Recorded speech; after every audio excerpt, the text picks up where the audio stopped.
Hi friends, welcome to my channel. ನನ್ನ ಹಸಿರು ಮನೆ ಬ್ಲಾಗ್ ಚಾನಲ್ನ ಪ್ಲೀಸ್ ಸಬ್ಸ್ಕ್ರೈಬ್ ಮಾಡಿ, ಶೇರ್ ಮಾಡಿ, ಲೈಕ್ ಮಾಡಿ. ಇವತ್ತೊಂದು ಸಿಂಪಲಾದ ಎಗ್ ಮತ್ತು ಚಿಕನ್ ಹಾಕಿ ಫ್ರೈ ಮಾಡುವ. ತುಂಬಾ ಟೇಸ್ಟಿಯಾಗಿರುತ್ತೆ. ನಾನಿಲ್ಲಿ ಒಂದು ಅರ್ಧ kg ಚಿಕನ್ನು, ಒಂದು 5 ಮೊಟ್ಟೆ ತೊಗೊಂಡಿದ್ದೀನಿ. ಇದನ್ನು ನೀಟಾಗಿ ತೊಳ್ಕೊಂಡು ಬಂದಿದ್ದೀನಿ ಚಿಕನನ್ನು. ಇದಕ್ಕೆ ಒಂದು ಅರ್ಧ ಚಮಚ ಉಪ್ಪು,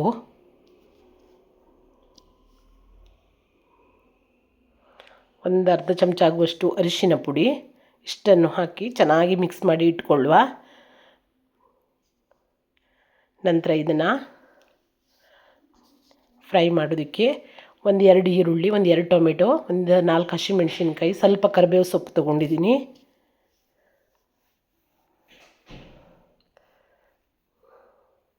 ಈಗ ಒಲೆ ಮೇಲೆ ಒಂದು ಪಾತ್ರೆ ಇಟ್ಕೊಂಡು ಸ್ವಲ್ಪ ಎಣ್ಣೆ ಹಾಕ್ಕೊಳ್ಳುವ.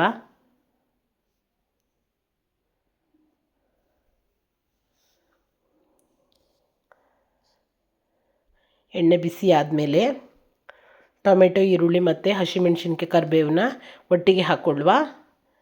ಇದು ಫ್ರೈ ಆಗಬೇಕು.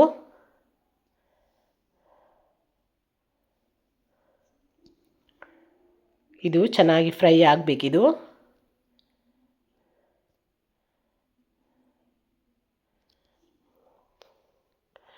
ಒಂದು ಚಮಚ ಶುಂಠಿ ಬೆಳ್ಳುಳ್ಳಿ ಪೇಸ್ಟ್ ಹಾಕ್ಕೊಂಡಿದ್ದೀನಿ.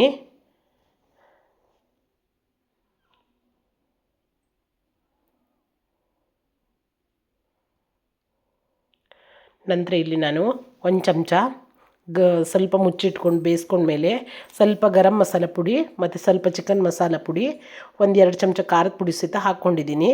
ಇಲ್ಲಿ ಸ್ವಲ್ಪ ವೀಡಿಯೋ ಕ್ಲಿಪ್ ಮಿಸ್ ಆಗಿದೆ.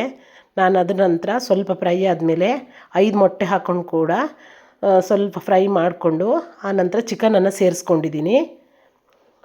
ಚಿಕನ್ ಸೇರಿಸ್ಕೊಂಡ್ಮೇಲೂ ಕೂಡ ಒಂದು 10 ನಿಮಿಷ ಮುಚ್ಚಿಟ್ಕೊಂಡೇ ಬೇಯಿಸ್ಕೊಳ್ಬೇಕು. ಆಗ ಮೊಟ್ಟೆ ಮತ್ತು ಚಿಕನ್ ಎರಡು ಒಟ್ಟಿಗೆ ಫ್ರೈ ಆಗುತ್ತೆ. ನೋಡಿ, ನಾನು ಕೊನೆಯಲ್ಲಿ ಸ್ವಲ್ಪ ಕಸೂರಿ ಮೇಥಿ ಹಾಕ್ಕೊಂಡಿದ್ದೀನಿ. ನೀವು ಕೊತ್ತಂಬರಿ ಸೊಪ್ಪು ಇದ್ದರೆ ಹಾಕ್ಕೊಳ್ಬೋದು. ನಂತರನೂ ಕೂಡ ಒಂದು 5 ನಿಮಿಷ ಮುಚ್ಚಿಟ್ಕೊಂಡೇ ಬೇಯಿಸ್ಕೊಂಡಿದ್ದೀನಿ. ತುಂಬಾ ಟೇಸ್ಟಿಯಾಗಿರುವಂಥ ಎಗ್ ಚಿಕನ್ ಫ್ರೈ ರೆಡಿಯಾಗಿದೆ. ಸಿಂಪಲಾಗಿ ಮಾಡ್ಕೊಳ್ಬೋದು. ತುಂಬಾ ಟೇಸ್ಟಿಯಾಗಿರುತ್ತೆ. ಚಪಾತಿ, ರೊಟ್ಟಿ, ಅನ್ನ ಯಾವುದಕ್ಕೆ ಬೇಕಿದ್ರೂ ತಿನ್ಬೋದು.